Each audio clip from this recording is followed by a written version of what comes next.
Ating ko pong kakita at lung importanteng amano keng may basa tamong ebanghelyo na potang lawen tamo po ating lang connection king balang metong muna nga na po ng ebanghelyo. Ing kapayapan, lalakwan ko kay kayo. Kadwa nga na po ng ebanghelyo. Kayo mababalisa o may tatakutan man. Katlo nga na po ng ebanghelyo. Nung luguran nyo ko, sukat kayong tumula, king muntako, king igpa. Kapayapan, kayo mitatakutan, lugod nga na po. So, tunggal-tunggalan tala po. Muna, kapayapan.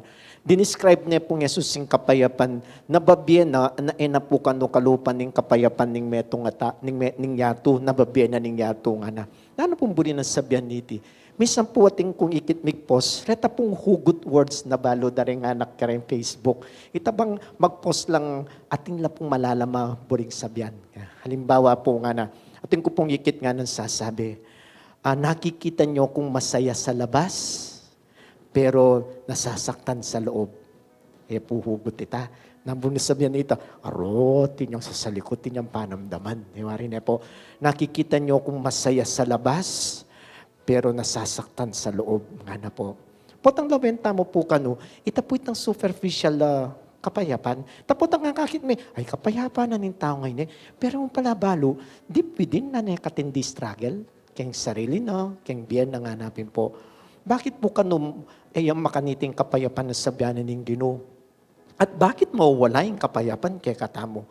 Ating ko po nga kakitang doon dahilan nung bakit po nang kaya nga tapin, tamo po maging payapa. Muna, potang tintamo pong gewang kasalanan. Ka po maging payapa. Uling balo mo kayong sarili mo, isong ating kang gewang pa magkamali. Ita po bang alakang kapanatagan kimbiye? Hanapin po sasabi, warin po. At potang, man putang kasalanan Kadwa, nang kahit kang problema.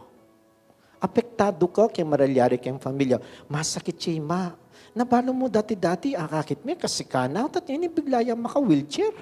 Tapong feeling mo kayong sarili mo, ala ka man sakit, pero manasakit ka. At ating ka naman sakit, ngarapin po. At ning kahit sabihan tamo ping kanita, bala mo, kung maging payapa. Na potang matudod ka, magkera ka, isipan mo ito kayong sarili mo. Ngarapin po, napin na sa sabyanan ng katamong ebanghelyo, lalakwan ng dakong kapayapan. At na yung klaseng kapayapan, lalakwan ng katamo, po itang superficial, na itang malalam. Tinignan yung malalam, makapayapan na ito. Ito pong we admit to ourselves na ating tamong pamagkulang, tindang kasalanan, itang ating kang problema.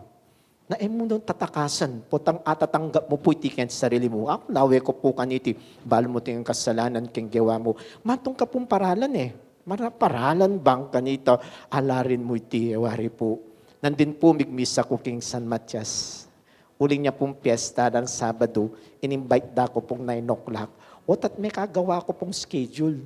Ako pong ipaindaton, uling balo ko kayong sarili ko, piyesta niya ng dating parokyang ibatan ko. For 6 years, sinesena ako ng parokyang iti. For 6 years, sinuyo ko kayong parokyang iti. At niya nga, doon na ng piyesta nang inagkada ko. Kumipunta. Gimikagawa kong sarili kong schedule na, sabi ko kayong sarili ko, tilinguan piyesta na ng dati kong ibatan parokya.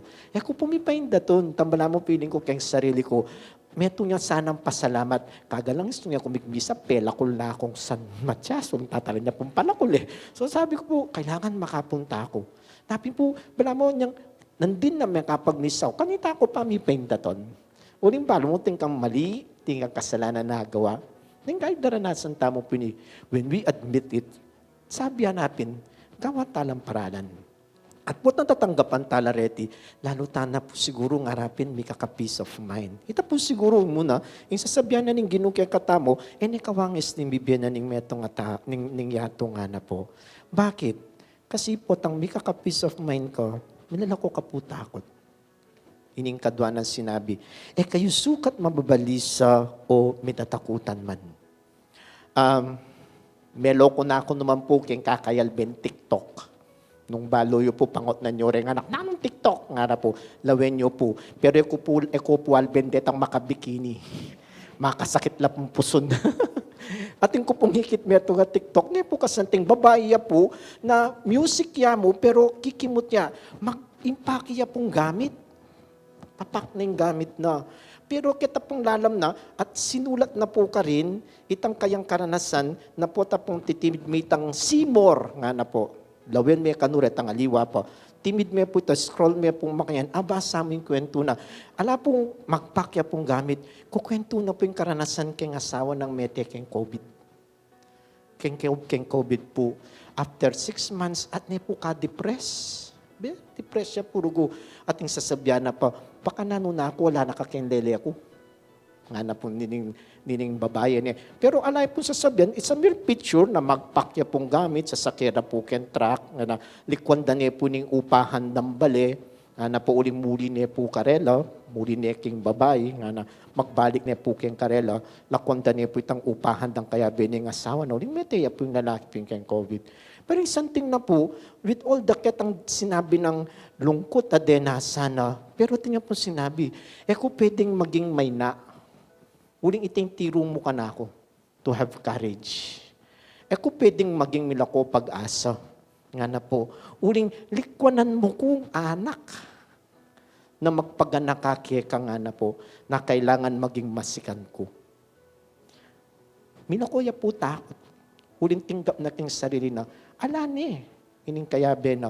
Pero andyang alane, atin pamurin para po kaya nganapin. Ating sasabihan na po, ining kayang likwan na anak, dining karanasan na kanin tao ngayti na nakalingwan. Minuli niya po, mibalik niya kay matuwang bale, minuli ya karen parents na nganapin po. Magpasibayo ya po kano. Potang lawenta mo, o iniing sasabihan na kaya katamo ning Gino, kayo tatakot. Hewari po. Let us find courage. Karene po banta, lalo tang mika ka peace of mind, kailangan nating tamo pong sabihan tamo, agyo mo ini. Alabanan mo yan. Alampasan mo yan. Bangkanita po ngarapin, tanggapan mo, misip ka, nunanggawan mo, at milako katakot.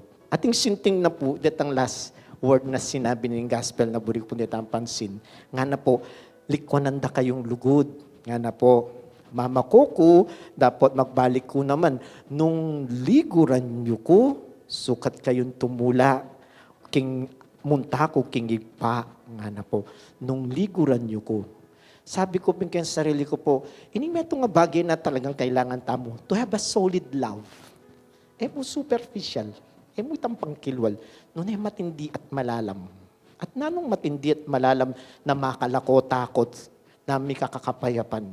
Yung lugod tamo, lalo na, umpisan tamo po, kareng kaya katang kapamilya. Kareng kapatid. Putang ating magkasakit karela, at makibat tamo kitang pamagkasakit na daranasan da kimbye. Kaya material yate, kaya psychological yate, harapin po, kaya emotional yate, pero putang atsuka, makasikan lub. Bala mo, pili mo kayong sarili mo, kang magdili-dili, harapin po. Uling, ating kang lugod, apapasyag at masabal para karela. Mutang lugod na mababo. Limbawa, mamoblem ya, dininan may pera. Putang kayo nasa alahaning giwat, nung manyawat ng manyawat. Tapo bang bala mo makanita? Bala mo tingkaping giwa, pero naman inaman kay kam sarili. Bala mo lawas. Harapin po. Pero putang ating kang giwa. At yung sarili mo, siyempre, kapatid kayo eh. Siyempre, importante ya ka na ako. Putat giwa mo po itang harapin. Tune, papakit mo itang malalam mulugod ka ng tao nga ito. Napimpot ang lawenta mo po, ini panagkat na ning maipabalita kaya katamo. To have a peace of mind to accept our weaknesses. To accept our problems in life.